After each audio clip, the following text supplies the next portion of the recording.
এই সংসারের মধ্যে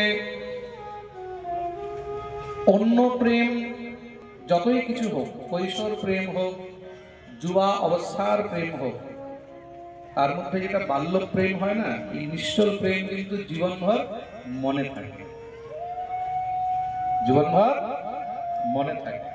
কেন? তার মধ্যে কোনো বিকার ছিল না। বাল্যকালে যখন প্রেম এসেছে তখন তার মধ্যে কোনো বিকার হয়নি। তা এই বাল্যকালেই প্রেম যদি ঠাকুরের প্রতি হয়ে যায়, আহা, এই বাল্যকালে প্রেম যদি কোনো মানুষের প্রতি না হয়ে যদি ঠাকুরের প্রতি হয়ে যায়, তাহলে সেই প্রেম কি হয় জানো? বৈকুণ্ঠম যোগী দুর্লভম, বড় বড় যোগীদের জন্য দুর্লভ বৈকুণ্ঠকে অনেক সহজে তার হাতে তুলে দেয়। প্রেম সে বলো, তার জন্যই বলেছে ভগবানের সঙ্গে যদি প্রেম করতে হয় তাহলে বাল্যকাল থেকেই শুরু করে দাও। কৌমারে আচরেৎ প্রাজ্ঞ ধর্মান ভাগবতানি দুর্লভম মানুষম দেহ তদপ্যধ্রুবমর্থনম।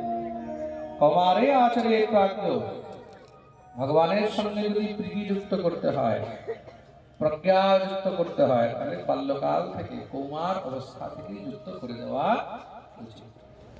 নির্বিকার প্রেম, নিশ্চল প্রীতি, এটা কি হয়? কখনো ভোলা যায় না। যে বাল্যকালে কৃষ্ণ ভজন করেছে, বাল্যকালে যে গোবিন্দের সেবা করেছে, যে ঠাকুরের ভজন করেছে, জীবনভর সে সেই নিয়ম কখনো ছাড়তে পারবে না। বাল্যকালে তুমি কাউকে প্রসাদ ভুজি বানিয়ে দাও, বাল্যকালে তুমি কাউকে প্রসাদ ভুজি বানিয়ে দাও, গলায় তুলসীর মালা পরিয়েছো, তাকে তিলক করাচ্ছ, জপ